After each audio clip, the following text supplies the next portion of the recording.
Greetings from the Europa Experience Center. My name is Daria Sivovol, and I'm the CEO of the American Chamber of Commerce in Estonia.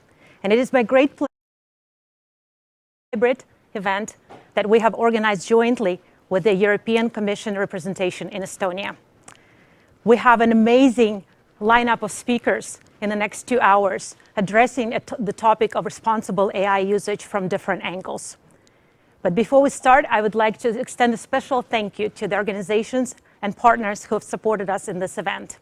Our special thank you goes to the Ministry of Economic Affairs and Communications of Estonia, to the Estonian IT Association, Estonian Chamber of Commerce, and our AmChams in the region, AmCham Latvia, Lithuania, and AmCham Finland. Of course, our special thank you also goes to our premium partner and Charter Gold member, Microsoft. Now I would like to turn it over to the event moderator, Megan Riley, who has a very extensive experience in the IT sector. She currently runs the Estonian branch of a very successful e-commerce company called Vaimo, her own company, MLR Strategies, and she's also on the board of the American Chamber of Commerce. Megan, the stage is yours.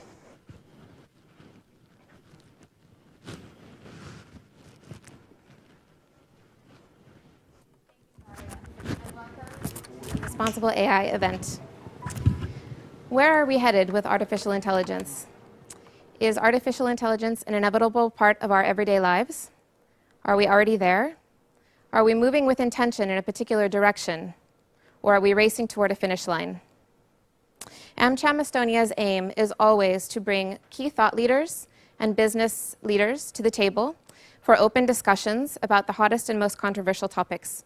And today we have a great topic to address with a great group of speakers. We'll start with 3 keynotes, Jaan Tallinn, Siim Sikkut, and Jeff Bullwinkle. And from there, we will move into a panel discussion led by Mats. You can submit questions for the panel at any time using slido.com. Registered participants have already seen the link. Let's jump right in with our first speaker. Jaan Tallinn is a founding engineer of Skype and Casa, as well as a co-founder of the Cambridge Center for the Study of Existential Risk and the Future of Life Institute. Welcome, Jaan. Thanks for having me. So nice to have you here. He's joining us from London today. I'd like to ask you to start by framing for us the discussion around AI. How should we think about AI in our daily lives? So I'm part of what is known as a rationalist community. And in this community, we have this mental technique that helps to clarify discourse or discussion. It's called taboo the word. And I kind of suggest people to do a similar thing with the word AI. And I think that so the taboo the word technique is that you take a text or message that you want to say, and you deliberately avoid saying particular word. So if you would, and my suggestion would be to, instead of saying the word AI, say delegating human decisions to increasingly competent machines, or delegating human decisions to machines. And when you do that, it immediately becomes clear, like what are the benefits and what are the potential costs. Like, as everyone who has delegated something knows that with a potential increase in ability to accomplish things, you always yield some control over the outcome. I think that's quite helpful for our listeners to understand how to put this discussion in context. Jaan, in other interviews and discussions, you have expressed concern over the future of AI. Could you speak to that a bit? Sure. So I mean, there are so many angles. Like when you think about like what could possibly go wrong when you delegate things to something that is increasingly, or systems that will be increasingly competent when compared to the baseline of humans. And in particular, I think there's like a large class of problems that I'm kind of focusing on, which is there are various areas that we need to control in order to make sure that the environment remains survivable for all biologicals, including humans, because we are very finely tuned for this particular range of parameters. I mean, we are concerned about global warming, which is merely 5 degrees, according to some estimates, 5 degrees per century. I mean, this is nothing for superhuman AI to accomplish in months or less. Thank you. You're a member of the EU Commission's high-level expert group on artificial intelligence, which is preparing action on AI.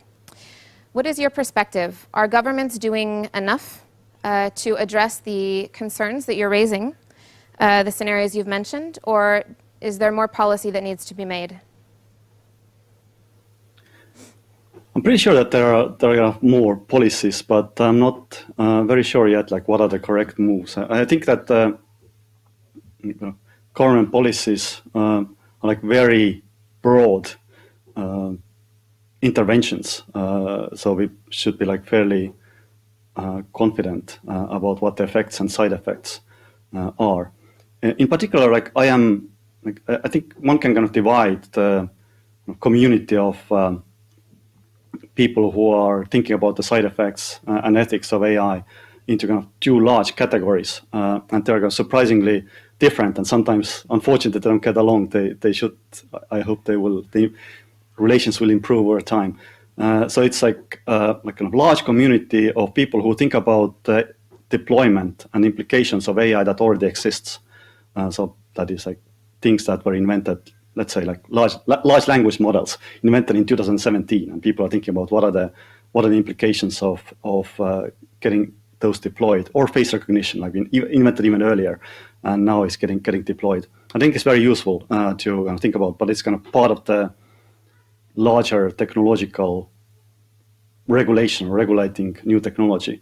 And then there's like a smaller community that I'm mostly, my focus is topics about AI that doesn't exist yet. We know that AI is a moving target. So the question is like, what will AI able to do 5 years from now or 50 years from now? That might be kind of drastically different from many things we can kind of learn from compared to existing AI. Mm-hmm. And do you have, what would you say to the business leaders that are gathered in this room today and the thought leaders from government? Any words for them today as we enter into this, the further keynotes and the panel discussion? Any parting thoughts? I guess like one thing that this is like a mostly like a situation that technology companies need to think about, and as a technology investor, I try to inject that kind of thinking to as many companies that I can, starting from DeepMind. Like the reason I invested in DeepMind was to kind of hang around in the kitchen and talk about the potential issues of AI. So kind of be conscious of the fact that like there will be moments in your company where there will be potentially tension between kind of company goals, or like serving your shareholders, maximizing profits, and actually doing good for humanity. And it's not like a new situation. Like we had, like starting from 70s, we had this environmental movement that kind of highlighted the fact that companies do have, while maximizing shareholder profit, they might have externalities in environment. But I think it's a similar situation that companies will face with increasingly powerful technology. So it's important for them to kind of, while being in a role of company leaders, to also remain humans, and sometimes going to go against the interest of company in the interest of humanity. Yeah, that's really great. Thank you so much, and thank you so much for your time. I love this this last piece. Don't go against humanity for the company. Thank you so much for your time. Thank you very much. Next up, our second keynote speaker, I'm delighted to introduce Siim Sikkut. He is the Estonian government's Chief Information Officer, Deputy Secretary General for IT and Telecom, Estonian Ministry of Economic Affairs. And he is with us today to speak on the Estonian National AI Strategy, KRAT. Welcome. Thanks so much, and thanks for having me, and very glad to be behind this whole event in a small way. Look, in Estonia, we have been very keen to use all things digital for the last 20 years. So we have reached a point where literally almost anything and everything you can do with the government, at least, you can do yourself digitally online. I just forgot my clicker. So, for example, whatever you need to do as an entrepreneur, as a citizen in your daily life, you can get done online.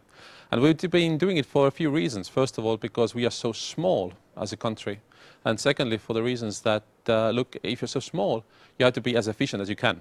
That's why when internet was just taking off, all the way back in 90s, we started playing around with it, and it became a conscious strategy and effort to make the most of it. So literally, we've seen quite a lot of headway down this line. So for example, yes, today we can say we are so much more efficient. We are able to deliver so much more with the same money we collect as taxes because we do all things digitally. Now, in this whole context, this is what really led us to AI, if I still use the word after Jan's intervention. This led us to thinking, but hey, perhaps AI, or as exactly, even in the state current form of where machine learning stands, could actually offer us a way to get to the next level in these aspirations, become more efficient again, deliver again better services online for the people.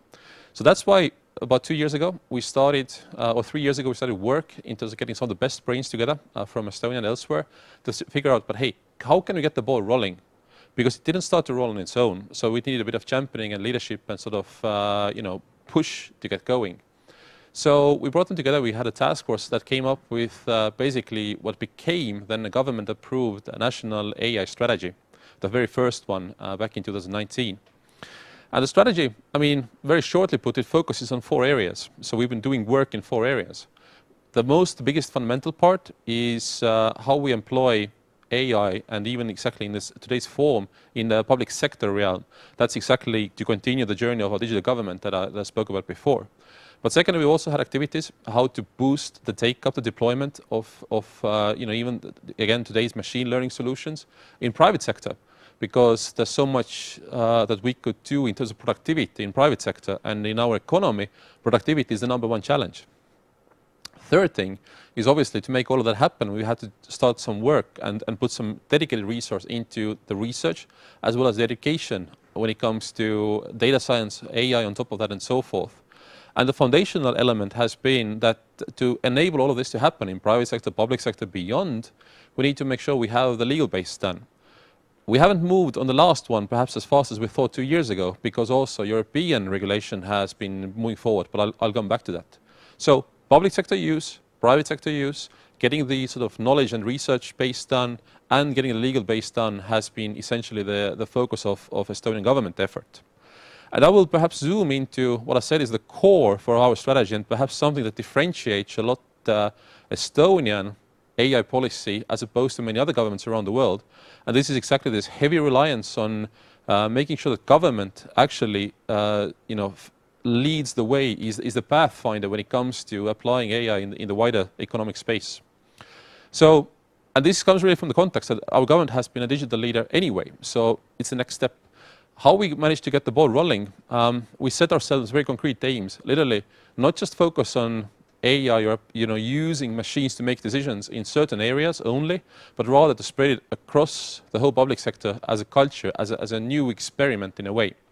So we started doing ideation, we started going really to department and say, look, perhaps there are things that you can trust the machines with more than you do today. So how do we get the ball rolling? We got the first projects going from there. So today we stand, early 2021, we stand at a point where there are 80 plus different applications either already deployed, being developed and so forth across all domains of policy. And I'll come back to a few examples of that.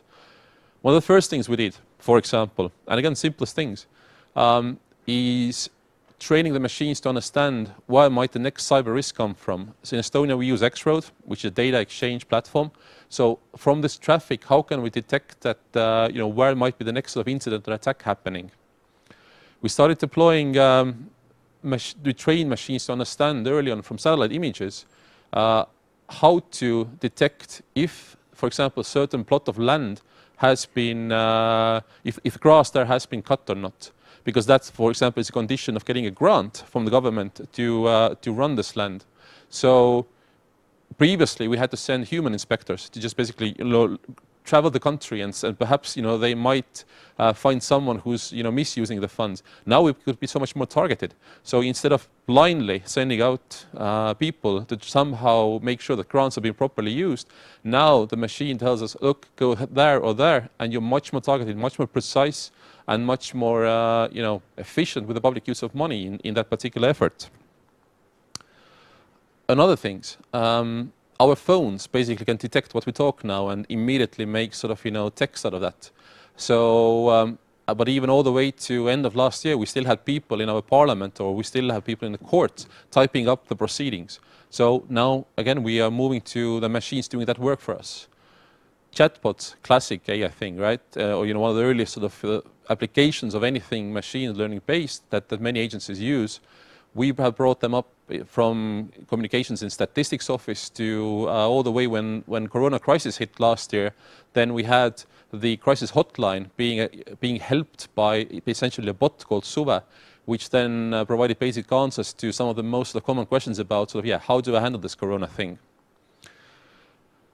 So these are some of the examples. Like I said, they come from all different walks of life. We've managed to sort of get the ball rolling. And one thing that has been very useful for us, and this has basically been a core element of our strategy that goes beyond government, has been the platform approach. We started with the hypothesis that perhaps if we build those applications in one agency, we can reuse the models, the core components in other places. So essentially, we can build things as a platform and then make them reusable so that the next agencies can deploy similar type of AI applications faster, cheaper, better. And it works. So right now we have about 5 to 6 different core components built out like that. On the screen you have a list of full range of things we want to provide as platforms. And the best thing is these are not just for government use. Anyone in Estonia, anyone in the world actually can go and pick them up from our public code repo, build your next own application on this. If you need to mine your data in your SME, if you need to do a chatbot of your own, you can build on those building blocks, make them better, contribute back, everybody benefits from this. So a way to enable and speed up uptake has been to provide things as platforms, and that takes us ahead faster and better. Just like has been very much the journey of Estonian digital government for the 20 years. You offer building blocks, you provide them from everyone, then everyone can move ahead faster like that. We don't want to just stop with the small applications. What we today are thinking about, and we have started to pilot, is also actually the next stage in terms of applying AI in our government as well. And this is not just about making the best use of this great technology to make better decisions or somehow be more efficient, but radically make our government more accessible, make our services more easy to use. What's the easiest way for us to communicate? Our language, right? So, so far, we don't have a language interface to at least, for example, find out information from our government in Estonia, or get some application done or consume a service. But why not? We all have now Siri's, Google Assistants, others in our pocket. We have smart assistants, in our fridges and our cars, and it's becoming more and more of a thing. So we know that the world is moving to virtual assistants, which are AI-based. And us as a government, we want to move that too. We want to make the virtual assistants that you can talk to and you get replies to in Estonian language. We want to make that the de facto, the main way how you interact with the government here. How you get your services done, how you find your information. And that's essentially a vision we brought out a year ago called #KratAI, or bureaucrat in Estonian. And we are now building this out. Last year we went through a series of pilot projects and proof of concepts to test it out if it works, and it does. So this year we are actually moving forward and building it all out. And the idea is very simple, that we would fundamentally change exactly how you interact with the government, making it the easiest possible with a network of smart bots and agents and AI applications in the background doing stuff for you. From all of this, to enable this to happen, so far in Estonia, we've used AI applications really as aids, as assistants for officials to make decisions, for example. Now we want to move ahead also with the legal framework to make automated decisions possible and really move in the direction that Jan was saying, that where we really employ and substitute some processes with machine-led ones. And so we will have a law coming up in spring, right along with the European bigger legal framework that allows all of this to happen. So we're quite excited about this, and I think next time we can speak more about that. But this is the idea. We have to enable this innovation to happen, but of course in a responsible way, which is the theme for today. So I will end here. Our goal, at least from the public sector side, is really to be AI powered, which means that to make the most of this great technology. There are clearly things and ways how we have to do it in a smart way. That's why we started calling it KRET in Estonian, because if we don't deploy this technology in a safe and good way, it actually can become harmful. So we have to do it in a responsible way, but there's so much great potential in there that we already see from the 80+ use cases we have live in Estonia that it's not wise to ignore this. Rather, let's do the most to make the best benefit out of it. So this is where we stand with AI in Estonia. That's our core strategy, and thank you for your attention.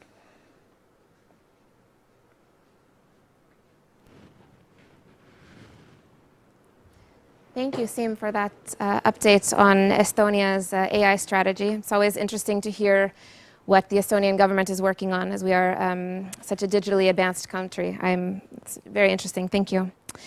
Now to our third and final keynote. I'll hand the mic over to Mats Fullberg in discussion with Jeff Bullwinkle of Microsoft. Mats is a lawyer at Lextal Law Firm and a research fellow of practical philosophy at the University of Tartu. He's particularly focused on the area of AI and has written several op-eds on the subject. Welcome, Mats. Thank you for the introduction. Do we have Jeff on the line? Oh, hello, Jeff. Hello. Hello. That's how are you?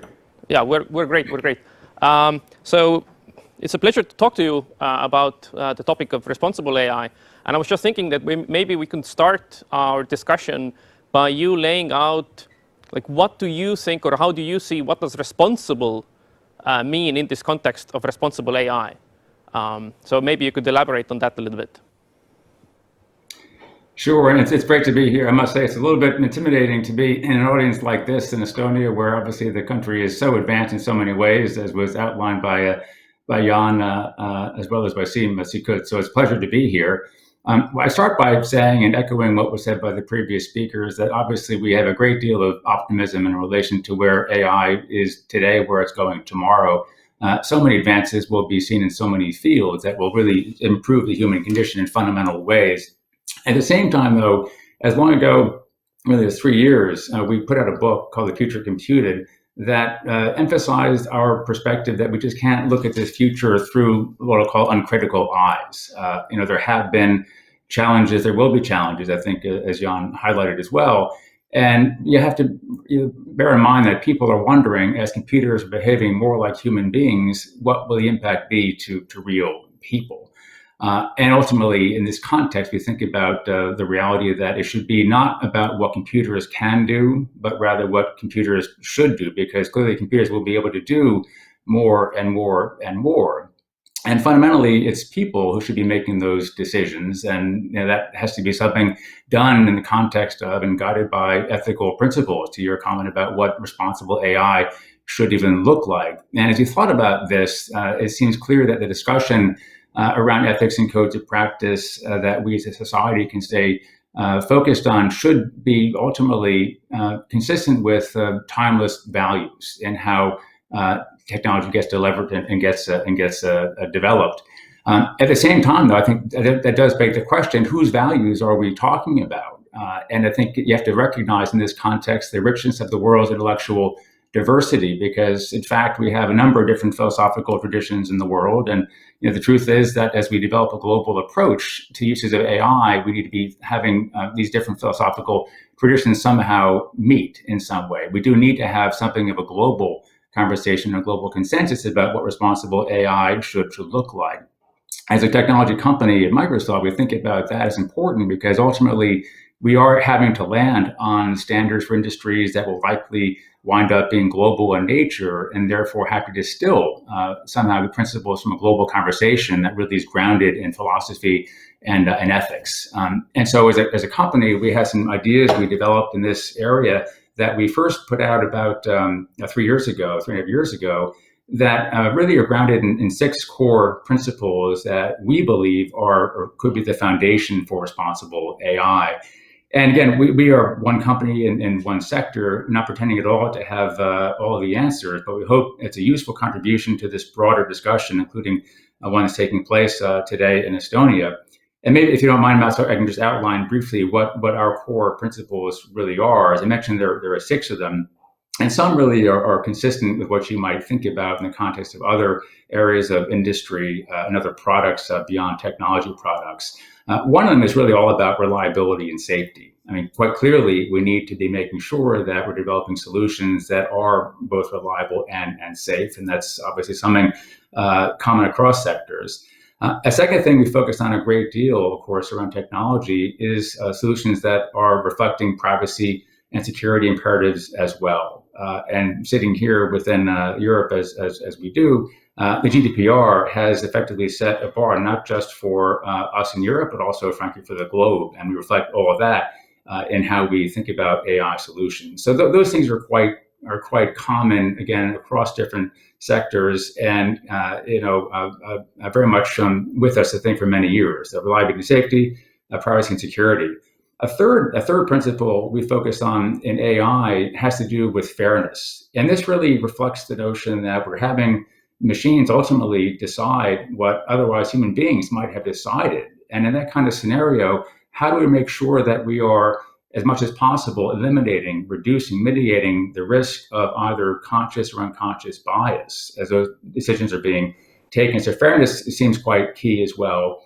A fourth principle we focused on here as well has to do with inclusiveness. And this, for us, really reflects our need to make sure we are taking account of the billion or so people on the planet who have some form of disability or another. How do we think about them in the context of these new technologies?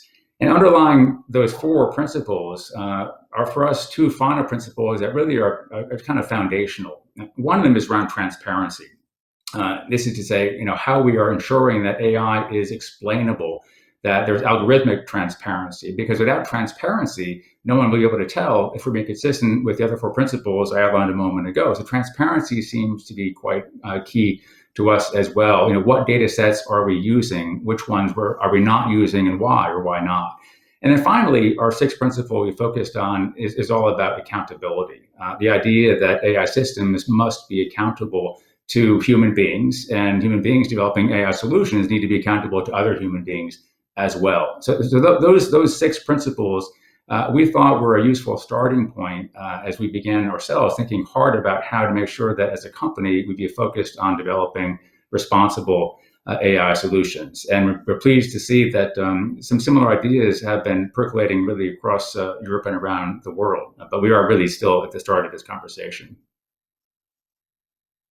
Let me back up a little bit and kind of ask you about, so in your opening statement, you kind of mentioned the need to bring together different philosophical traditions and take into account like the global perspective and so on. So I'm just thinking about how, could you describe the process by which you came up with these specific 6 principles for your understanding of reliable AI? Kind of the method or the kind of the process behind it. Yeah, it's a great question. It's interesting that within the company, it was a conversation that involved multiple disciplines, as you'd imagine. I mean, on the one hand, clearly AI is a field which is defined heavily by mathematics, by computer science, by data science, by software engineers. But equally, it's a field that does need to be infused with a sense of ethics, of principles of law, fairness, equity, social constructs, and so on.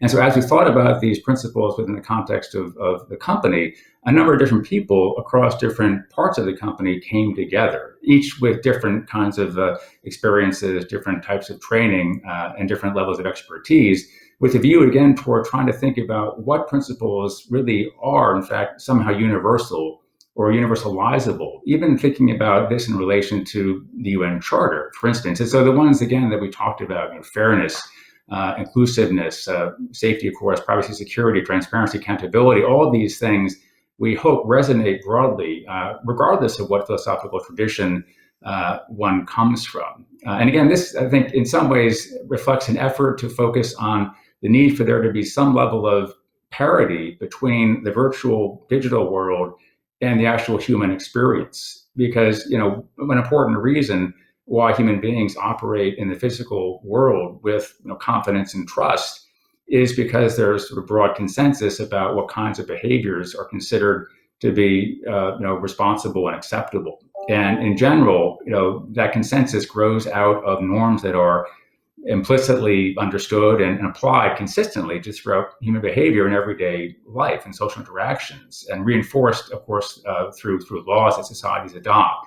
How do you have that kind of approach in the context of technology? And there has to be, again, some level of connection, parity, and consonance between the physical world, behaviors in the physical world, and digital. And so we tried to think about that as we developed these principles.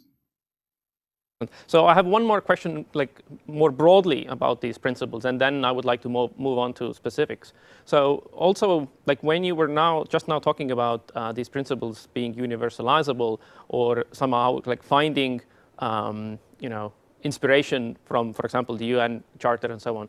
So how do you envision these principles? Like, what kind of status do you envision for these principles? Do you see them as just merely like a best practice kind of guidelines? Do you see them as something that should be developed into some sort of international treaty or specific laws? So how do you kind of see these principles being implemented? And then what kind of status do you see to be given to these principles?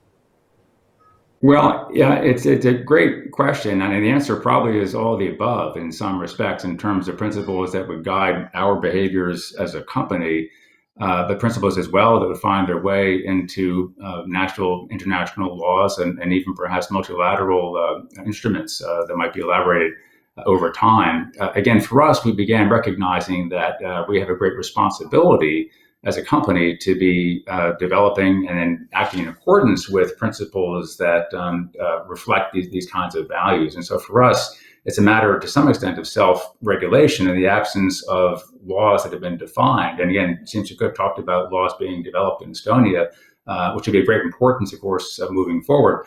But new laws in the area are definitely coming and should be coming, but we're not quite there yet. So in the meantime, it's important for us to make sure we do have principles that we are at least adhering to in the company. And what I described, again, in these principles, in some ways, you could say, should reflect a common sense approach to what matters to people using technology and just operating in everyday life. But they're also quite general, quite high level. And so one thing we've been working on quite a bit over the past couple of years is how we operationalize these principles. How do we make them real in the context of how our engineers are actually working together, working with customers, working with partners. So the operational aspect is quite important. We can talk more about that if that's of interest. But equally, we recognize that there are going to be areas where laws need to be developed, and there will absolutely be a new generation of laws. And one of the areas in particular that we talked about quite early in the company and externally is the need for laws in relation to facial recognition technology, which can have so many positive use cases, but also some use cases that are possibly quite sensitive and problematic in terms of consequential impacts and even harm to people if they're not reliable or used in appropriate circumstances. And so there should be new generations of laws in relation to those kinds of technologies. And we were early actually advocating for those technologies, both in Washington State, where Microsoft is headquartered, and also in other states across the US, and even in the context of conversations we have with government leaders in Brussels and across national capitals in the European Union. And indeed, we've actually paused on our decision to sell any facial recognition technology to police for use in police scenarios in the absence of clear and reliable laws in the area. So that there will be, to be sure, laws as well. And you mentioned as well, Matt, the possibility of some global instruments. There may indeed be room for that as well. But in the meantime, it is, I think, incumbent on any company operating in this space to reflect that sense of, if you will, responsibility. Okay, so if you would allow me, I'd like to kind of push you a little bit on this issue, and imagine a critic coming along and saying, well, if we impose too much regulation, it will stifle innovation, so we shouldn't really think about regulation right now. Let's just see how AI evolves. Let's see what kind of norms kind of come up naturally, and then, only then, when we kind of know what we're talking about, then we can start regulating. So what would you say in response to the critic saying something like that? That too much regulation too early would stifle innovation? I think that is a fair criticism or question to raise, absolutely. And as we've talked about these issues with governments, we certainly have said equally, for governments, it's important to develop guiding principles, as is being done, as has been done in Estonia, which of course leads the way in so many areas like this. So principles at the governmental level, equally, I think, are of importance before getting to actual law. So that's the first thing I would say. A second thing I would say is that there is a need, and to your point, really, of an incremental kind of risk-based approach that would focus on the highest risk use cases, scenarios that have, if you will, consequential harm, where the technology may simply not be reliable enough, be safe enough to use in certain settings. And again, here I think that the example that pops to mind so immediately for most people is the use of facial recognition technology, which again, over time has not yet proven to be as reliable as we would like and could have quite consequential harm. So it may well be that you have an incrementalist approach to legislation where you focus on those scenarios that are the highest risk. And then other things you essentially leave for later as technology evolves, as we develop new experiences that reflect the need or the lack of need for new legislation. And indeed, I think to your point, there are lots of situations involving AI that could be, that should be governed in the context of today's laws and legal systems, which in many respects are technology neutral. So I agree, we don't want to rush things too fast or go too far, but certain areas do require attention, I think, pretty immediately. And one other comment I would make about that is that you do, I think, want to avoid, if you will, a commercial race to the bottom across the technology sector. You don't want to have companies, whether Microsoft or some other company, choosing between commercial success and what you might describe as, if you will, social responsibility and how technology gets developed and where and how it gets used. And so we would argue that to avoid this commercial race to the bottom, you need to have effectively a regulatory floor below which nobody should be allowed to go. And that's I think, something that should be talked about across Europe, and ideally there'd be some level of alignment as to where that floor should be. But there should be a minimum floor, certainly in certain areas. Yeah, that seems very reasonable. Now let me move on to some specific principles that you talked about. One of these 6 principles that Microsoft has come up with. So you talked about transparency in terms of like the AI processes being explainable. And that it definitely seems like a reasonable principle to have in response to certain kind of black box worries. But I would just like you to kind of elaborate a little bit on describing like this. So for whom exactly should the AI be transparent? In the sense that if you have like an ordinary user, or if you have somebody who's like an engineer who actually built the machine or contributed to building it. So like how transparent should it be? Like should it be transparent to everybody, or what kind of level of transparency are we talking about here?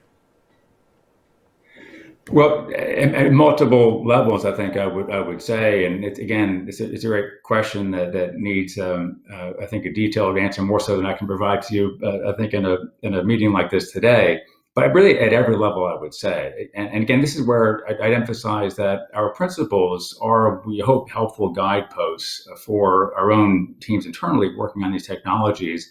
But they are general in their construct, including transparency. What does that really mean? And so, again, over the past few years, having now announced these principles, we've tried to move to a point really where we're trying to operationalize them in a way that's meaningful. So on transparency, for instance, we have a series of processes and tools that we have built for engineers that essentially oblige software developers working on AI solutions to document what they are doing, how they're doing it, choices they're making. Again, like I said, what data sets would be used for a certain technology, which ones excluded, how are the data sets created, from what sources, and so on and so forth. So there is clarity in terms of whether there's a possibility of bias, whether it has been accounted for one way or the other.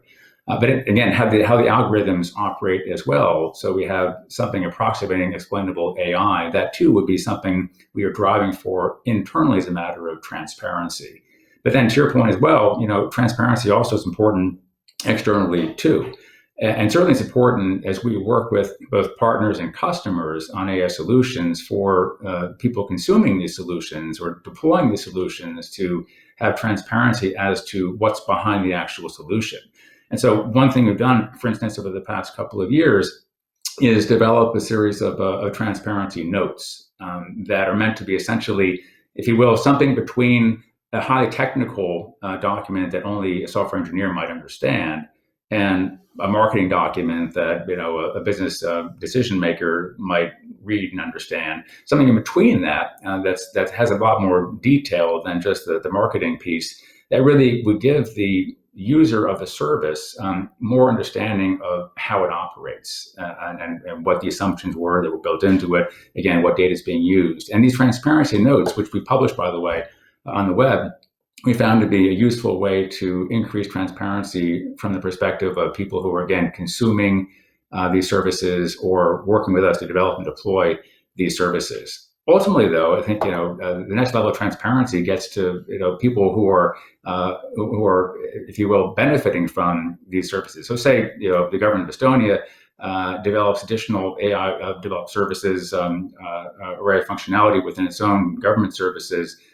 Theoretically, the communities those services are serving in Estonia would want to know something about how the services operate. So, how do we achieve that level of transparency as well? Is something else we're very much thinking about and focused on, without, again, pretending to have all the answers on these really complex questions. Excellent, thank you. I think, I've been told that it's our time is coming to a close, and I would like to give you an opportunity to maybe briefly outline your vision or Microsoft's vision for the future.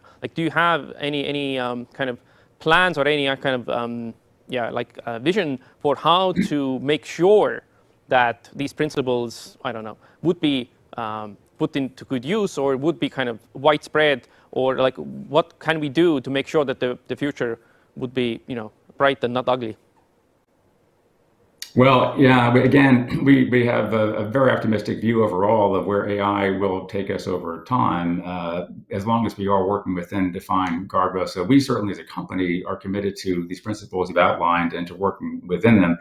We're certainly committed as well to learning what we can from others and listening as carefully as we can to audiences from whom we have learned already a great deal and will learn a great deal in the future, because again, we can't pretend to have all or even many of the answers in a field like this. And so for us, listening and sharing ideas, hearing reaction to those ideas, including at events like this, is immensely helpful. And the other thing I would say really is just making sure we are doing a really good job in transforming these principles into actual practices that are operationalized in the most effective possible way. And just very briefly, in the company, we've tried to do that in multiple ways. One, we have a clear governance structure in the company where we have a combination of different groups that get together: engineers, scientists, and data scientists, computer scientists, with ethicists, with lawyers, to define what the overall governance will look like, what the rules are for us within which we're operating, that operationalize these principles that I mentioned. The second thing we're focused on as well is making sure that we have a process to have our field sales organizations operating also in accordance with those principles. And so we have this kind of hub and spoke model where at headquarters we have a number of people who kind of set the rules. And with different field organizations, we have people who are operationalizing those rules in the context of real customer and partner scenarios. So those are important steps. The other thing I would say, as we developed an AI standard that really, again, is even more detailed and more defined, building on the principles that we announced earlier on, The third thing we've done is there's a lot of employee training. I mean, there is a need clearly right now for not just engineers, but people more generally to be trained on the idea of responsible AI, ethics in AI. And so we've trained, in fact, 140,000+ Microsoft employees on some of these core principles that they should be all of them thinking about. And finally, again, doing a lot to build more tools and processes that really are, again, easy to use, accessible by people both inside and outside the company. So if we do all those things well, I think will lead to a bright future, and not one perhaps that is darker and that somehow prognosticated over time. Thank you very much, Jeff. And I'm looking forward to kind of continuing discuss this discussion in the panel. So I'll see you in a couple of minutes.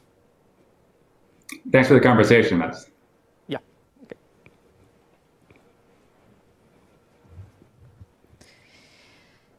Thanks very much, Mats and Jeff. In particular, thank you for that look behind the scenes to what Microsoft is thinking about. It's always appreciated to see what the larger corporations are thinking about with regard to AI in the future. So it was a very interesting discussion that we will continue as Mats has said in the panel. But just as the panel is getting set up, I would like to invite the chairwoman of AmCham's Digital Society Committee to come and discuss the position paper on AI, which AmCham has published today. So without further ado, Pirjocha, if you would like to join. Thank you, Megan.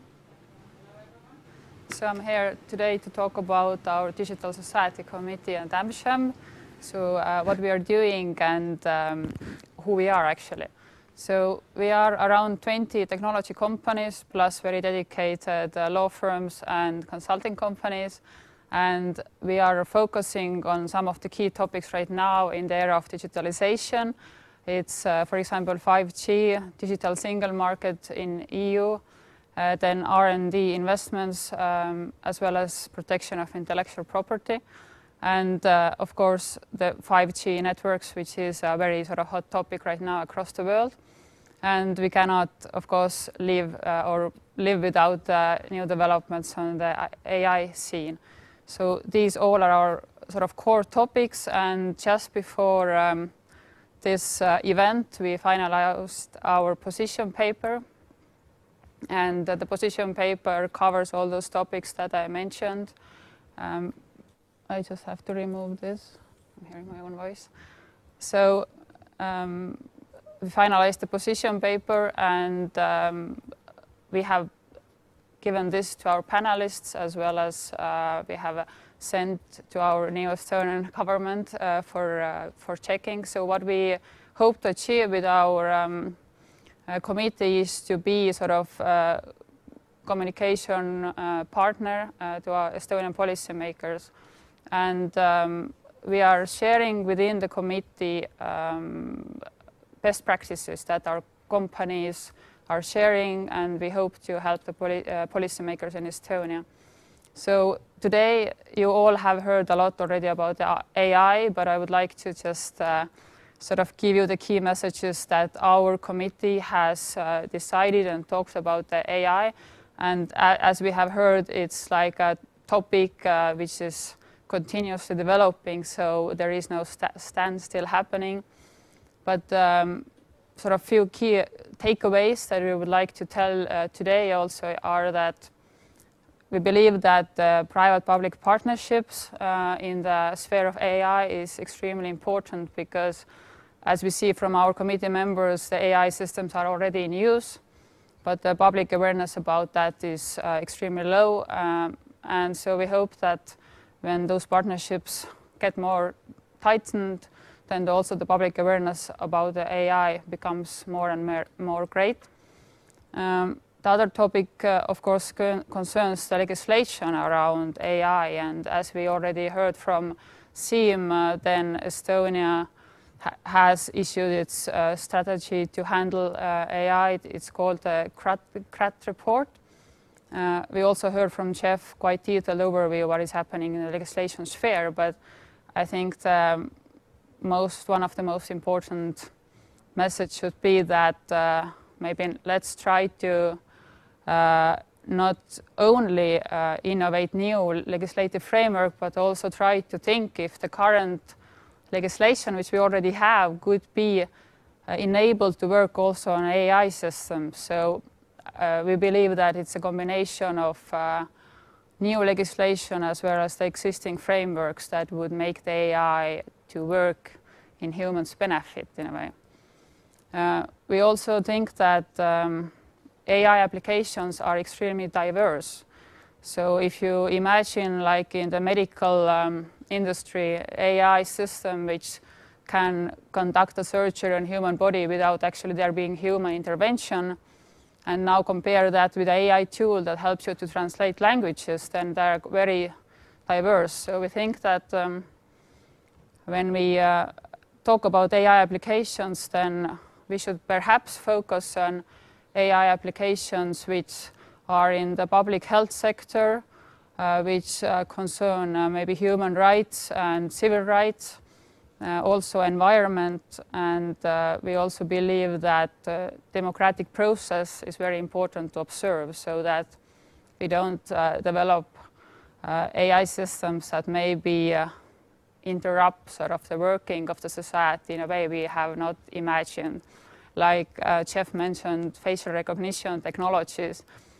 It's I find it a technology that can help us to, for example, influence voting systems, what we are currently using. So overall, we are our committee also is very positively minded about the AI systems, and we think that it will increase competitiveness in the world, and it will help also SMEs to innovate more. So we are looking forward what will happen on the AI sphere.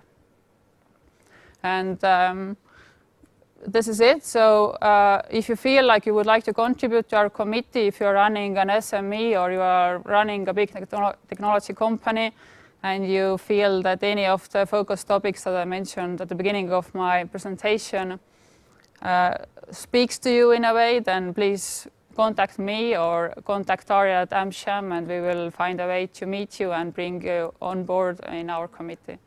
So thank you, and I will give board now to Megan again.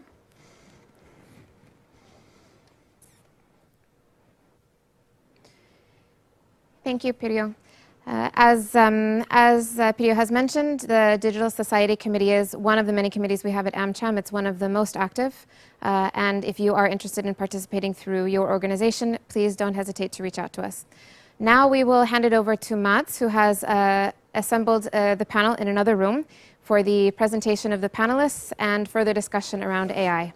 Thank you. We have 5 more minutes to finish reading this. Okay, welcome to our panel discussion. My name is Mats Wohlberg, and as said previously, I work at the law firm Lextal, but I also work at the University of Tartu in the Department of Philosophy. But today here, I don't represent either of them directly. And I say that because what I want this panel to become is an actual discussion and debate, and I want to find points of disagreement and maybe some tension. And if the panelists won't provide it, then I will have to ask these maybe dumb, critical questions. So I might say things that I don't actually believe myself, just to stir up some debate. And on that note, I would like to kind of ask the panelists that if you want to kind of jump into something, then signal me or just start speaking. And I don't want this roundtable or panel discussion to become just another group interview where I ask a question and then you all reply in turn. Okay, but before we begin, I would still like to give each panelist like 1 or 2 minutes to briefly tell the audience who they are, what's their kind of connection and expertise in the field of AI, and if you have like one recent, maybe kind of a funny, interesting, exciting, maybe dangerous example where you had like an experience or an interaction with an AI. So let's start just here with Vlad. So, Good afternoon, everyone.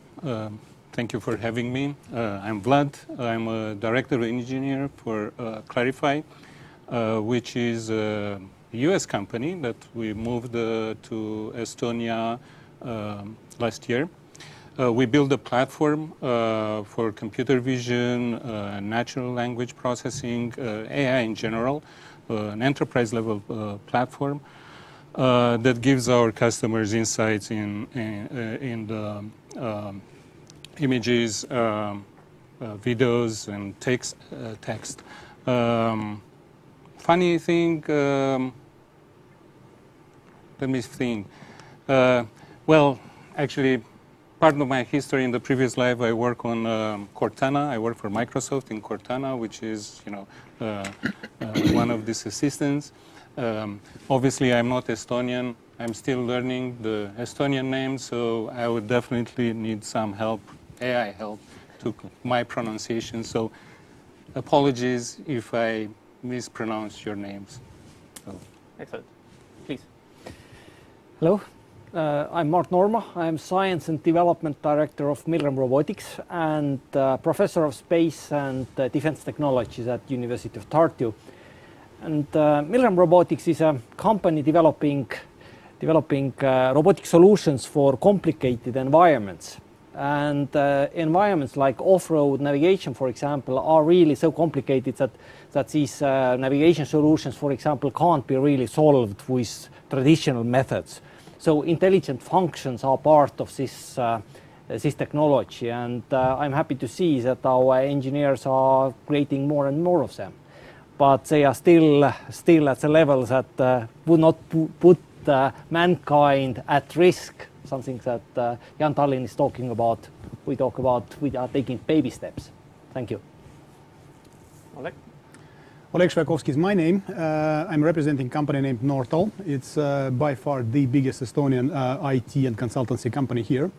I mean, in Nortal, we do have quite a lot of projects what are one way or another connected to either machine learning or in wider terms artificial intelligence.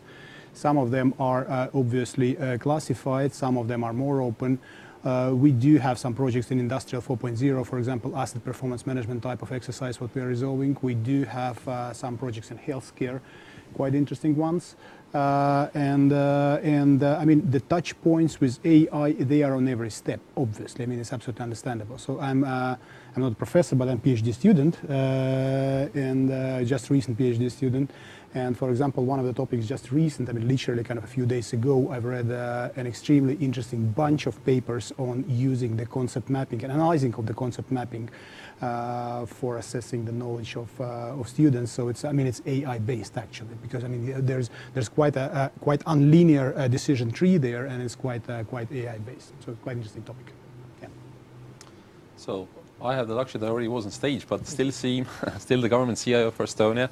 And so with government CIO office, we steer how our government makes the most of digital technologies, and including then all things AI these days. And I mean, just to perhaps say that what's the funny recent encounter with something AI. So one of my colleagues in our sort of ministry constantly has to say to the phone, Siri, shut up, because Siri keeps sort of interfering into meetings, someone picking up a keyword. So basically, there's a lot to go there still to make it useful. Okay, and then we have Jeff on the line. Yes? I'm still here, Mats. Yeah. Yes. Yeah. So maybe Can you you could hear me also well? kind of, yeah, yes. So maybe you could also say a few words to kind of further introduce yourself to the audience. Thanks for that. So again, Jeff Bullwinkle, and I'm with Microsoft based in Amsterdam. I look after our corporate and legal affairs team for Europe. Good to see Vlad, my former colleague at Microsoft, doing so well in his role now, and good to see others as well. I'm sorry I'm not there in person, but it's very good to be with the group. And as I mentioned earlier on, like seems to get to have the luxury of speaking earlier. I probably talked too much already. I look forward to this conversation. First question that I would like to kind of start with is the same question I asked Jeff earlier, and it basically comes down to this. So what does it mean to talk about responsible or taking responsibility or being responsible in this phrase of responsible AI? So kind of like the reason why I'm asking this question is when we think about how we usually in ordinary language, everyday situations use this phrase of being responsible or taking responsibility, then it can have very many different meanings. So for example, you know, if a politician does something that they shouldn't do, then taking responsibility means that they resign. Or if somebody kind of breaks something or causes some damage, then taking responsibility means to pay for the damage. And just recently, I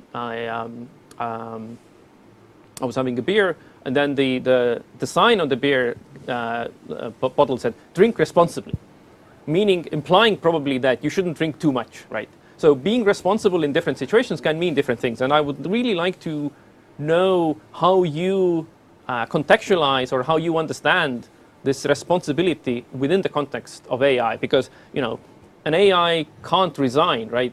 You know, resigning doesn't really make any sense. And usually, AI doesn't have its own funds it could use to take responsibility for damages caused and so on. So, you know, whoever wants to go first, you know, give me your ideas.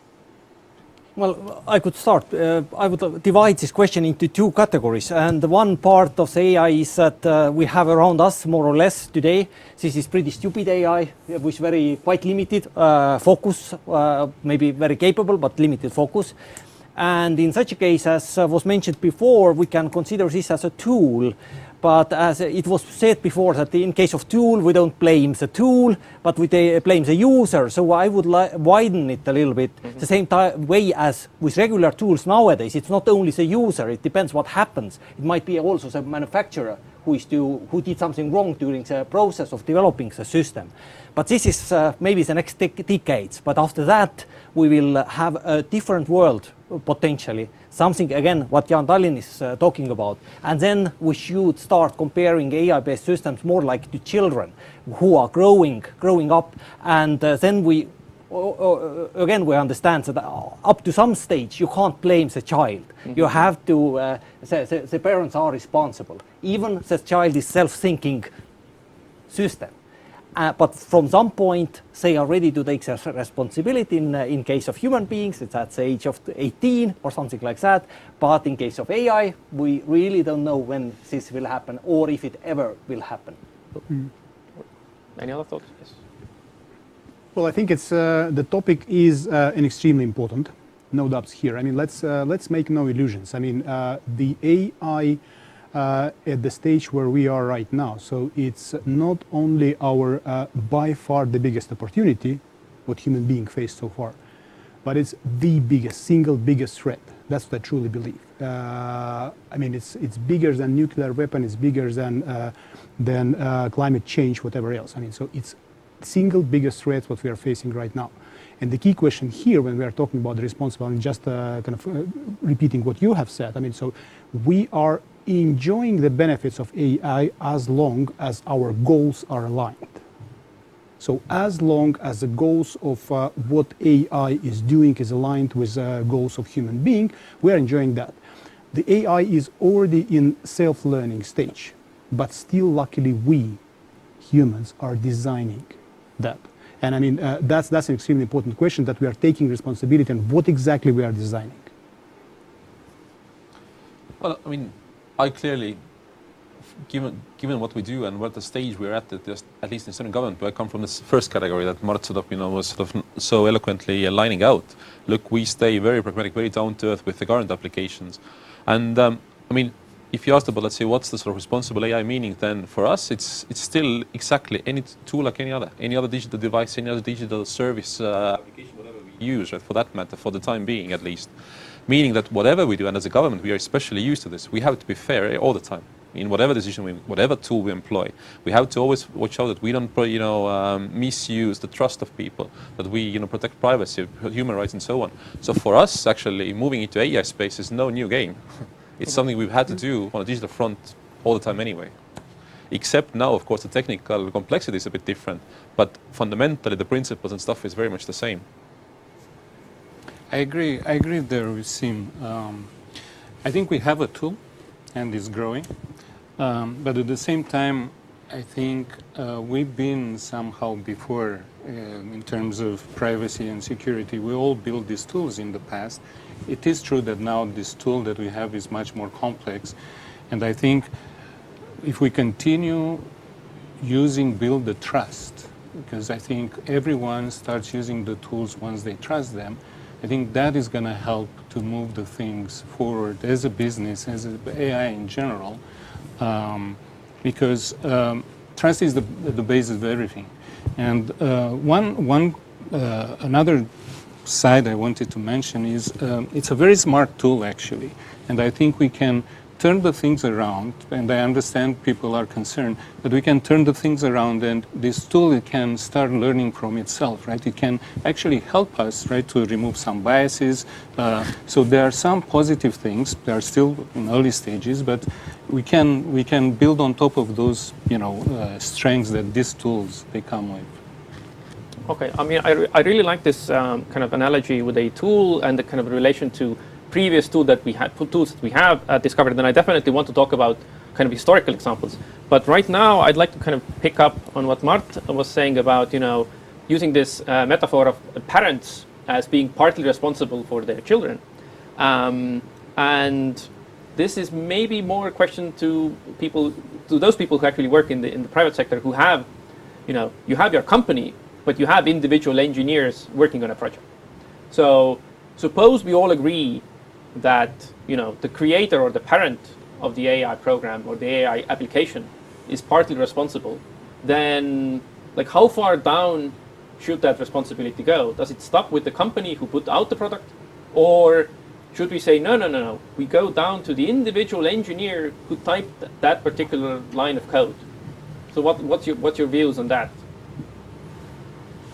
Well, I think this is quite a traditional case, like in product development today. The same thing, company takes a responsibility as long as everything goes according to the internal regulation inside the company. And here's the same way. Now the first question would be, if something goes wrong, was quality management in place, and where's the regulation in place inside the company? And for example, in Milrem Robotics, we have taken a couple of steps further in having in mind what we develop in coming years, and we have established our policy of ethical development of intelligent functions, systems with intelligent functions. And exactly meeting your expecting your question, one of the 5 points is commitment of all stakeholders, which actually traces back to ISO 9001 principle. So all internal stakeholders meaning all people in our organization should be aware of the risks and be trained to make a note if they see something developing in a direction that would cause some harm in the future.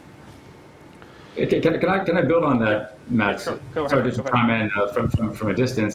Just building on what Mart said, I think he captured it really quite well. And to me, I think it does underscore just how important it is for there to be not just these broad principles like the type that I described, but also very clear processes, tools, guidelines, checklists for engineers who are building products. Because ultimately, if something happens through the use of an AI solution externally, and there's some consequential harm that was perhaps foreseeable and not, of course, intended, we as a company want to make sure we go back and dissect exactly what happened and how that product was developed. And if, in fact, it was not developed in accordance with our very well-established principles that people should understand and be acting in accordance with, well, that could very well lead to responsibility for a certain engineer who didn't take the right steps, and perhaps the person gets fired, as one example. Ultimately, though, I think it's also worth highlighting that companies more broadly have a level of responsibility which is really important, including when it comes to effectively saying, no, they won't do certain things. I mean, for instance, there are certain solutions we have declined to produce and declined to sell to certain commercial customers as a consequence of thinking would not be consistent with the overall principles around responsible and ethical AI. And so I think there's a responsibility as a corporate matter to leave money on the table if that's the right thing to do, again, to avoid this kind of commercial race to the bottom. Yeah, I fully agree with that, and with what Jeff said, what Mart said. The company is orchestrating the effort of the engineers, but the picture is even kind of more holistic, I would say. So it's in most of the cases you have to count on the end users. They have to have their own share of responsibility of that, because by their behavior the AI is being trained. Right, so the part of that picture is the data, what AI is using in order to be trained. So all the parts of this holistic picture, they are taking certain part of responsibility. Yeah. Okay. I'm just trying to figure out if there's something I can say to you that would make you disagree. But well, maybe one thing that kind of to probe you a little bit further is that now suppose you have your company, you have your internal regulations, and then you want lots and lots of involvement and to make sure that kind of like this responsibility is distributed. But what happens when people disagree? So suppose we are all one company. I feel like the application that I want to develop is ethical. You all kind of disagree, and I say, well, I outrank you. I'm going to make you build me this machine. Like, what happens if people disagree on what counts as an ethical or responsible use of AI within a company? Jeff before, in the previous interview, Jeff before spoke about the values. Values are the absolutely kind of the cornerstone of all that picture. So when we are talking about the ethics, we inevitably are talking about the values, right? So in terms of AI, there is nothing special here. So it's even we human beings. We cannot agree on certain kind of universal values. We're arguing on the universal values here, and the same process will be a kind of prolonged to the artificial intelligence as well. I agree there. I think companies, they come with values, and we are AI companies, and we build this product based on some values, and the employees usually, adhere to those values. And I think when it comes to this kind of discussions, even Jeff mentioned, the companies, they still have an option to, go with the contract or not go with the contract. And usually, those are open discussions, and I think, strong companies, they can have those discussions and come up to a conclusion, based on the values that they have. And maybe this is exactly the place where people should be trained, and they should have courage to step up and say to the management, look, your decision is wrong because we all agreed on these values. But unfortunately, that kind of situations happen quite often in different companies, and typically that means that some engineers are fired, not that management would be stepping down. Okay. So now let me come back. Yeah, sorry. I'm sorry, Mats.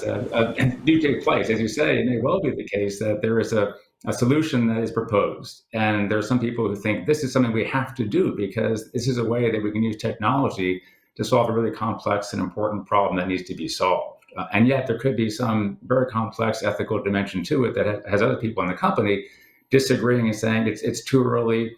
The tech is too unreliable, the risk is too great, we shouldn't do this. And there will be those spirited conversations, absolutely. They happen all the time in Microsoft. In fact, I mentioned we have this process of different groups that come together, which include, again, computer scientists, technologists, lawyers, ethicists, philosophers even, who triage cases like this. We think about so-called sensitive use cases, and that could be something where there's a consequential harm that could result. Someone goes to prison, or someone loses life insurance, or doesn't get approved for a home loan, or whatever it is. These kinds of things that are sensitive use cases are in fact looked at and dissected within the company and kind of triaged. And so it might well be the case that one of our AI ethics champs, and we have these champs who sit all over the world, including in Estonia, by the way, and identify areas of possible risk and concern, and escalate these difficult questions around which AI solutions to build or not to build to a committee in Redmond, who then will evaluate those. And we've done these evaluations over 200 times in the past year and a half.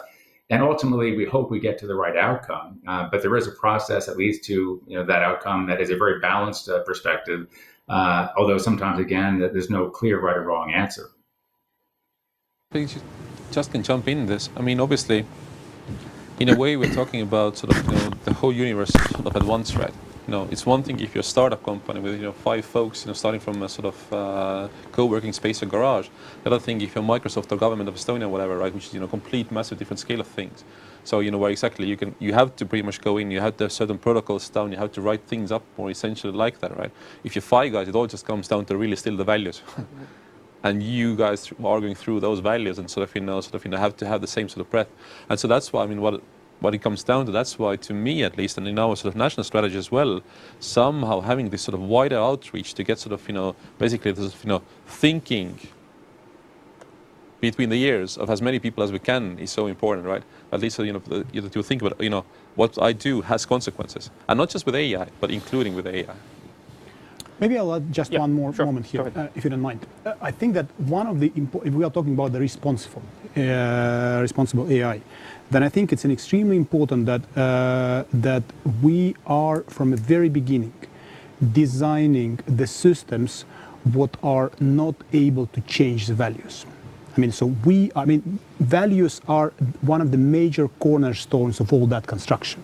If we allow system to change the values, something what we consider as absolute no-go, the system will start thinking, well, actually, it's certain circumstance I can change that value, so it's in that case it will become dangerous. So I think that this is something what is our responsibility, not to give this ability to start to change values as a cornerstone elements. But these values, they are actually quite controversial as well, because I absolutely agree, values are the last line of defense in this discussion. Legislation can't be so specific for these unpredictable situations. But I bring you one example, so I don't name the country, which Department of Defense has described AI principles.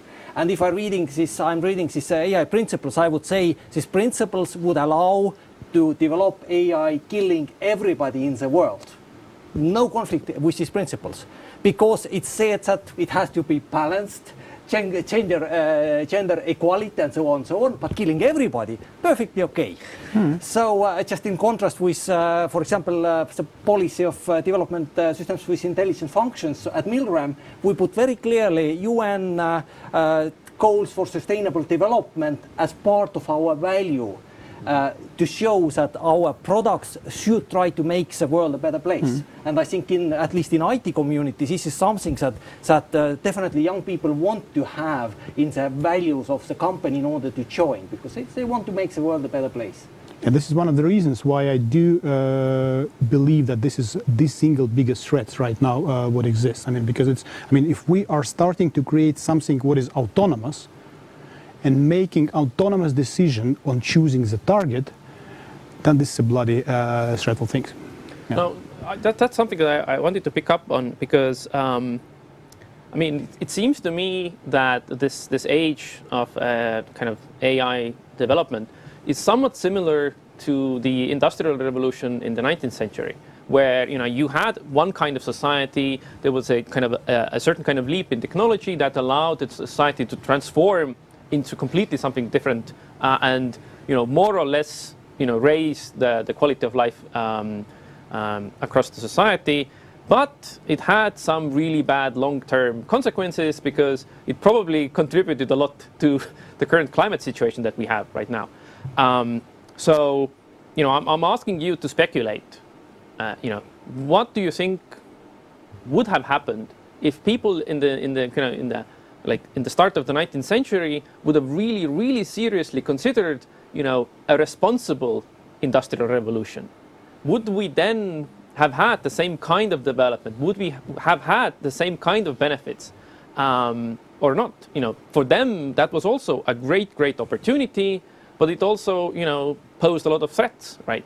So, I'm asking you to kind of speculate on, what might people from 50 years from now look back on and say, yeah, these guys there, they gathered in Tallinn and they talked about responsible AI, but they made too cautious decisions. They should have been bolder. They should have done more.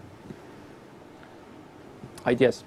I can just start. Obviously I can start with a very naive to get us going with the discussion. If you frame it like that, it's very hard for me to imagine why we would have reached a point that far away, for example, down the climate change than we are right now, right? If we, actually, there had been more knowledge at the time when Industrial Revolution started, if there had been a bit more sort of framework also, including, by the way, regulation. Government was really not really existing in most places at the time, right? Whatever you think of government.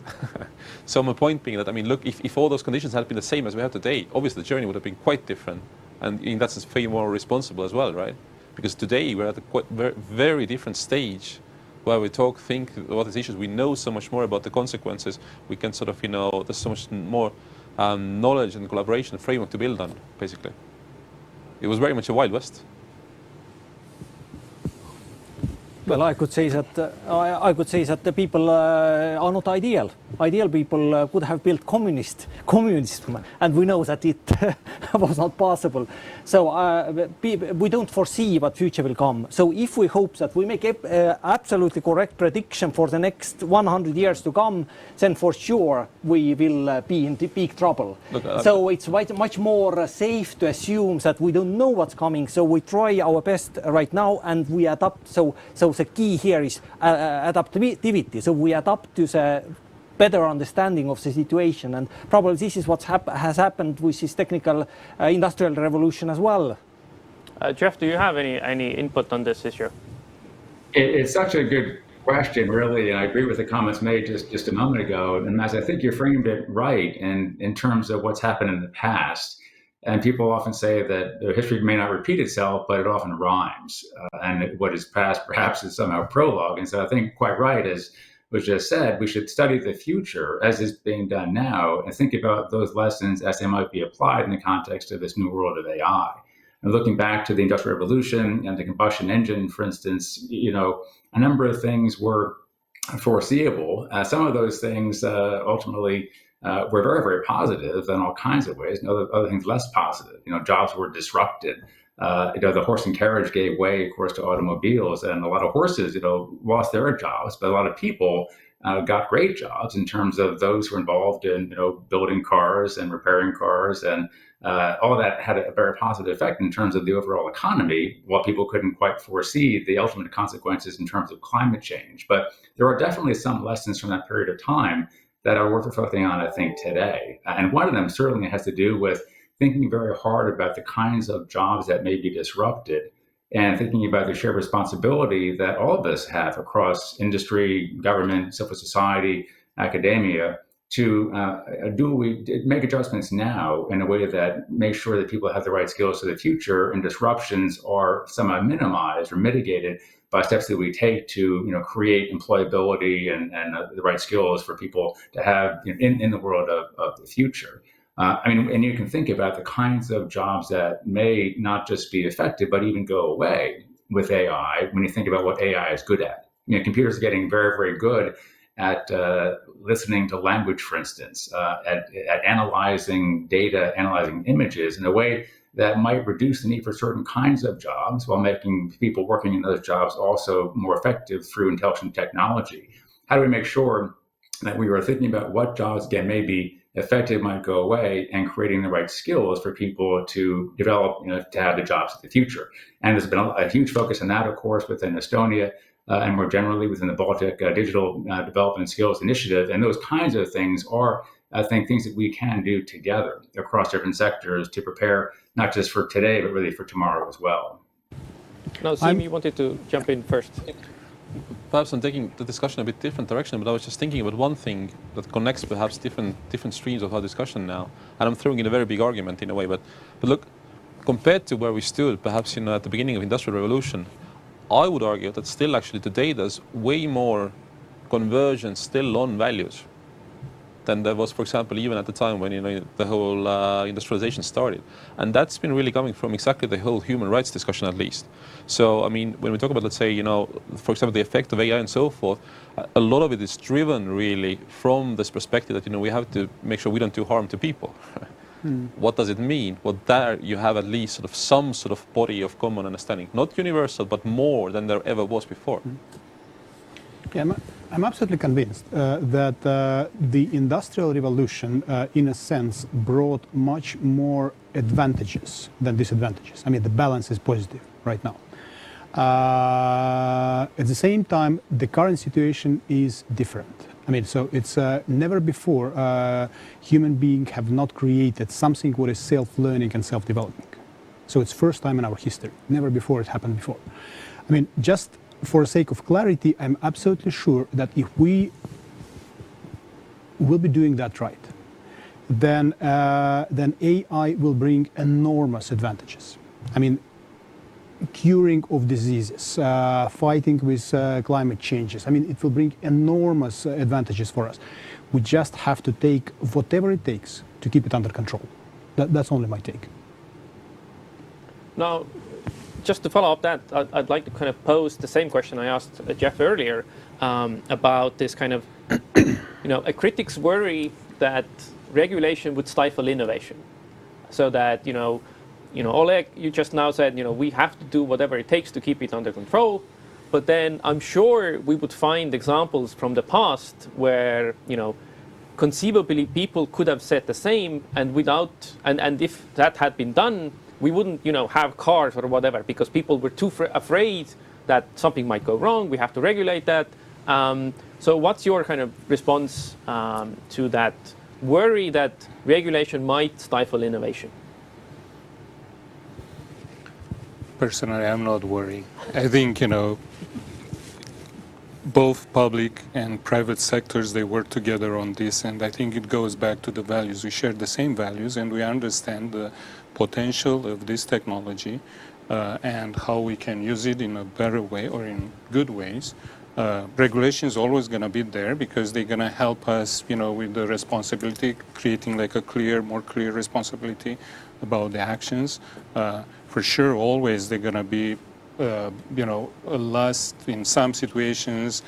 The AI is just going to give the insights and it's not going to trigger or push the button. It's going to be someone on the government side that is going to decide that. So I think it's a good, for us, living in this type of world, I think, is going to be a way to kind of combine the regulations and with the innovation. I think they can help each other, actually. It's because regulations, sure, they put some guidelines or restrictions in place, but mostly in the usage. And I think, also the government and all the other bodies are interested in growing. That's why I think, Estonia is doing really well in the digital world, because I think it sees the values of growing in this particular area, right? So I would say that yes, of course, regulations can reduce innovation, and at some point maybe it should, because innovation by itself is not something that we need. We need better life for people and a better climate for the world. That's our objective. Some innovation might be harmful, and we should control it. Obviously, I have a very special take on this, being behind some of the lawmaking in the country. But just perhaps three aspects to the answer. First of all, as silly as it sounds coming from a government representative, but look, regulation is always running behind. Look, I mean,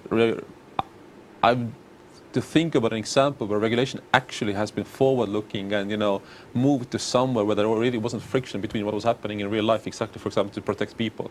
So my point being that in some ways, right, innovations are already happening, and exactly perhaps some of it is not really desirable from a public point of view. So that's why you go in and you somehow limit it. But my second point is, and this is again what has been our approach very much in Estonia, is that, but fundamentally, regulation also can be an enabler. We've seen this again and again in digital space, at least in digital government space in Estonia. And I mean, just random example, when 2001 it was said literally in law that digital signatures are legit, that's when people started using them, right? Mm-hmm. So the same thing we are thinking about now also in the space of AI regulation, at least in Estonia, is to say, look, clarity needs to be there. Even for people to move ahead, for example, in our government, in terms of making decisions automated, we need clarity that it's okay. Because otherwise there will be actually somebody, for example, from data protection or whatever sort of aspect of things, who still actually has already some clause to say, no, you can't do it. So in a way, by moving with regulation, we can also bring this clarity if we do it in a smart way, of course. Easier said than done, but fundamentally speaking. Okay. Yeah, and what Sim said as well. I mean, it's so amazing to see, and has been for years, just how the government of Estonia has been led by example, and that leadership clearly is necessary. You're seeing it today in the context even of a cloud-first policy, where you do need somehow government often to show the way in situations like this. In the absence of that leadership and clarity, people may be reluctant to adopt technologies that could have very positive effects across the wider economy. So absolutely, I think that's really right. At the same time, this may sound odd from someone who is with a technology company. Just echoing my comments earlier, there are definitely situations where more regulation, more legislation is important. And look, the era or the philosophy of move fast, break things that you might have heard, say, in Silicon Valley, I think is behind us. I mean, there are consequential implications of technologies of all kinds these days that people, I think, are rightly focused on. They get a lot of attention appropriately in Brussels, across national capitals in Europe, and in fact, around the world. The question really is how to get the balance right.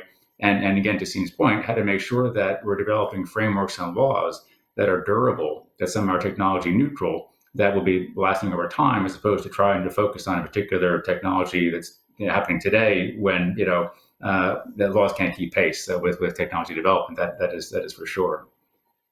And we do have a lot of positive experience here as well. I mean, so it's this is not a new area for human being. I mean, so Estonia, as an example, Estonia has an extensive experience of balancing the enormous amount of interchangeable data with the data protection law, with the data protection agencies, and so on and so on. So widely speaking, kind of the GDPR and an enormous amount of data. I mean, it's an example of great balance. I mean, the way how human being is kind of regulating the area of kind of spreading of the nuclear weapon. That's a good example of how it can be regulated. I mean, so we do have this experience, and let's just reuse it.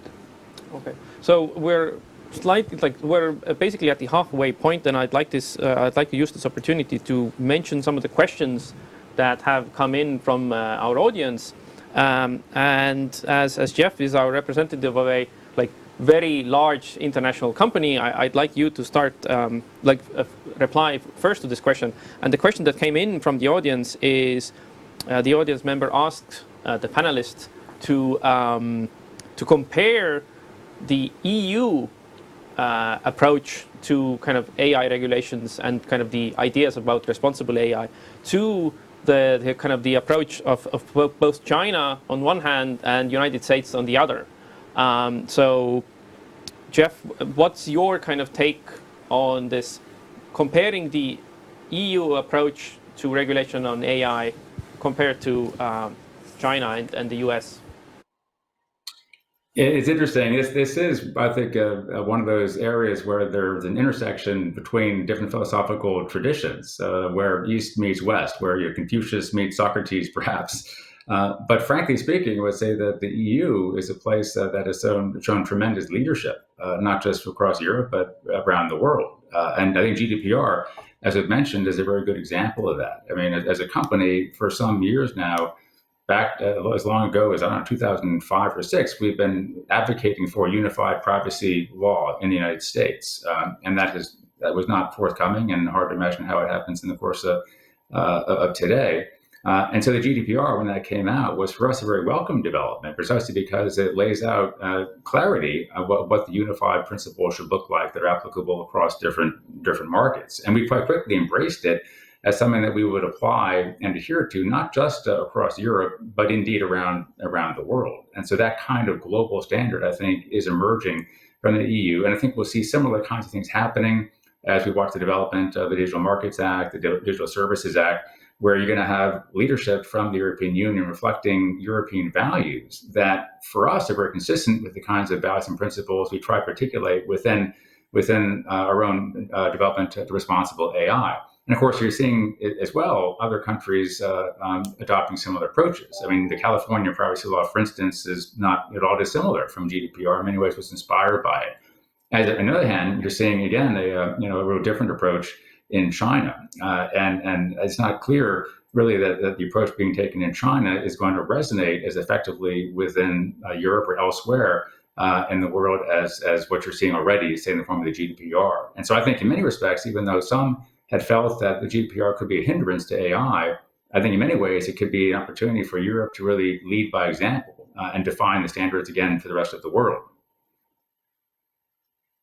Other thoughts? A very pragmatic approach would be that we are a European company and we follow European regulations and European approach. And just as example, in our policy of ethical development, in the preamble, we state that we primarily we follow recommendations by the high-level expert group put together by European Commission. Mm-hmm. But as a member of IEEE expert group on autonomous weapon systems, So I can say we have analyzed with a group of experts on different approaches, and we have tried to develop a set of guidelines for industry to follow to be on the right track. This work is halfway now, and I wouldn't say there are like major conflicts of interest between at least America and Europe. I think it's everybody wants the same thing, more happy future for us.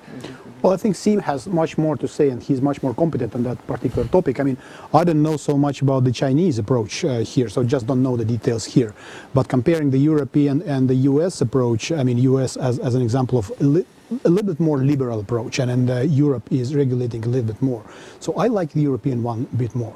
I mean, the problem here is that, I mean, if Europe and the US, they are two substantial centers in the world. No doubts here.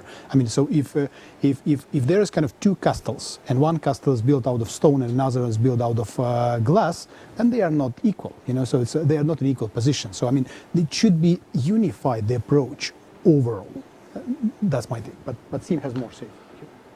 I don't know if I necessarily have more things to say besides, you know, just generalities, but I mean, fundamentally speaking, obviously the approaches are quite different, or at least Europe tries to define an approach that is different, right? I mean, to be honest, we're still so struggling with that a bit. There's quite a bit of debate as well, how to, you know, make the sort of very value-based discussion also practical from a company point of view, from a government point of view, and so on. I mean, it's nice to talk about principles, but how to really apply them. I think that's the heart of the debate in Europe right now. But what I wanted to get to is just to say that what has been perhaps the positive idea behind the European approach is very much sort of, let's say, if you wish, value-based in many ways, very much aimed to really, you know, protect the persons and people behind. The idea behind it, the hope is that, look, if you somehow build for the highest level, it will also apply in other markets that even where the regulations are more loose for that matter, right? So it's the point being that, you know, if it's the highest standard, it actually might become desirable elsewhere as well.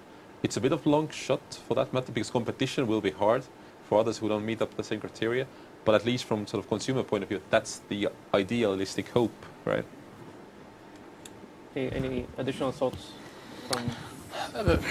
I mean, we operate in U.S. market, and I think there's some misunderstanding. My guess is U.S. Everyone looks at the U.S. like one single country, but the reality is like it's a federal rule versus the states.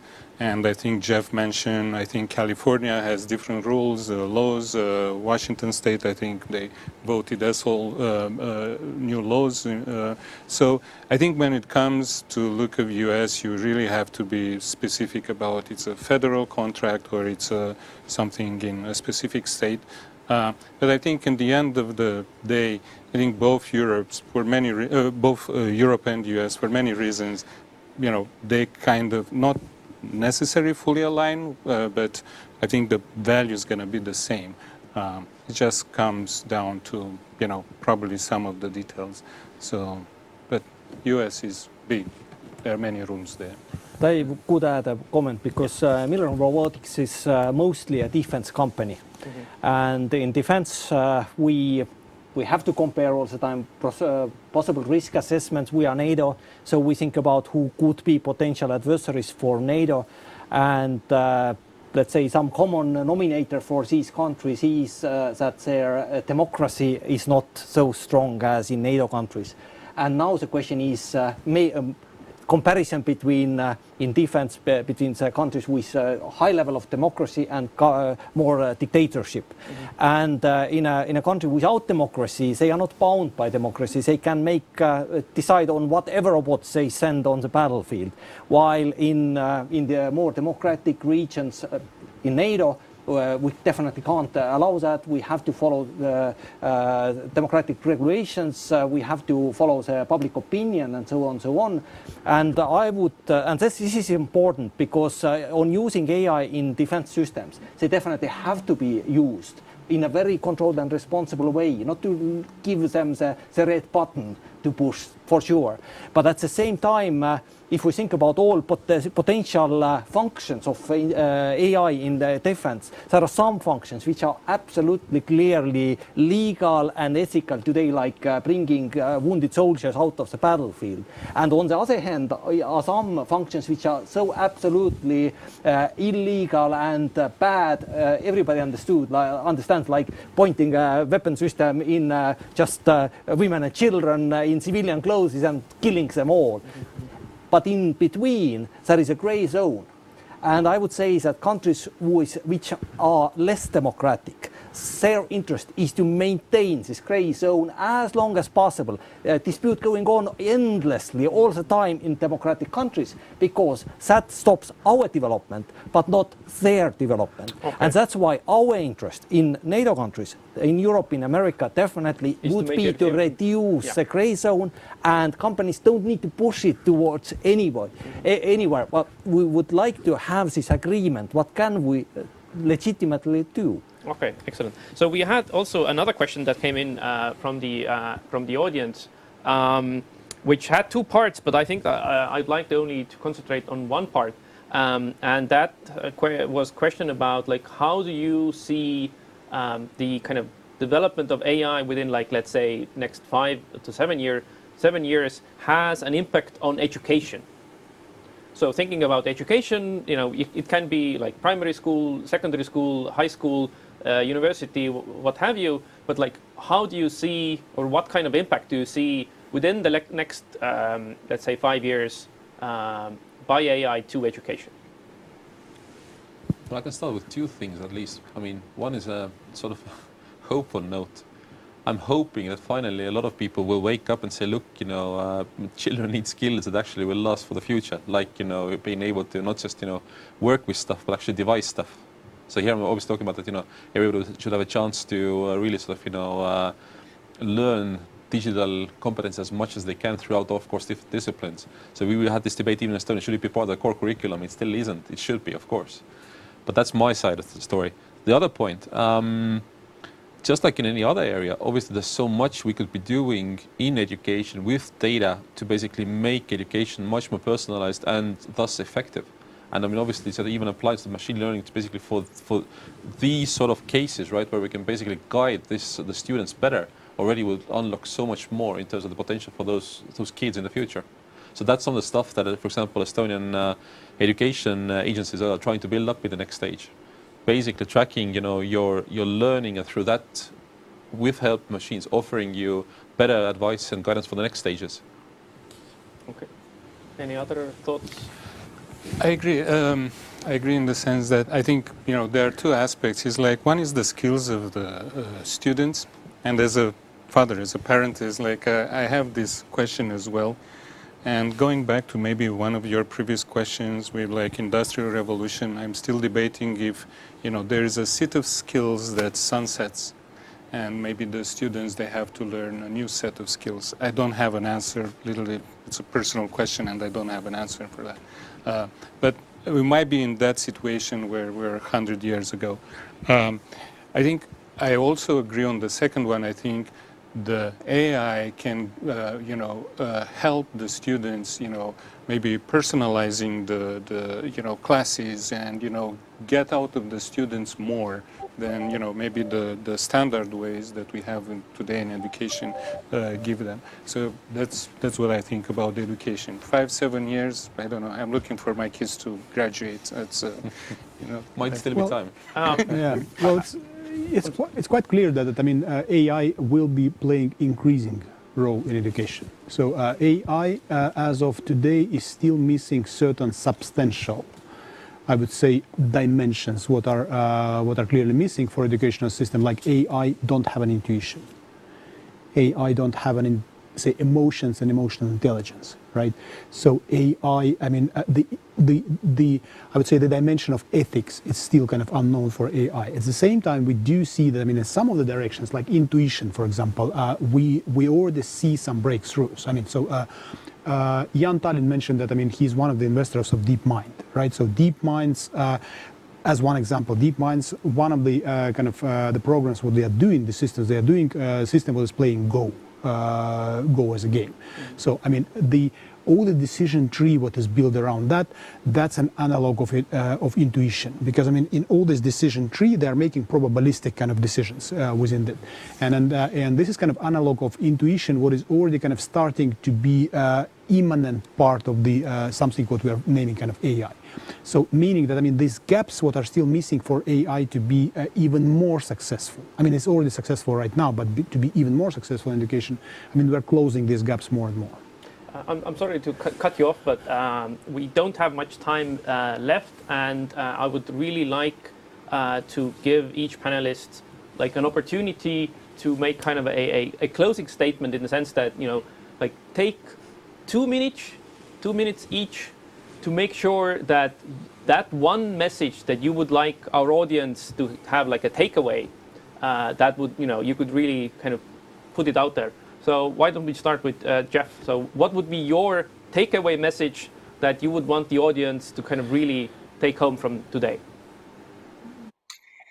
That's a hard one, Mats, but I'll try. And maybe I'll just start by saying that if AI is the future, we're living in the future, and AI certainly is here today. So let's embrace that. And what's clear is that I think positive change, new opportunities will come to those who embrace technology as opposed to those who resist it. You know, those who stand back and watch AI happening, for example, will see most likely the elimination of some current jobs as opposed to the creation of new jobs. So I think there's a need, generally speaking, to embrace AI with enthusiasm and a forward-looking vision, but at the same time recognize that, in fact, there are challenges, there are some downsides that people need to be and are rightly focused on. And again, as I mentioned at the start of my comments, the focus really needs to be not just on what computers can do, which is more and more and more every day, but what they should do, and how we all need to get together in rooms like this in Estonia and around the world to make those hard choices about what, in fact, technology should be doing,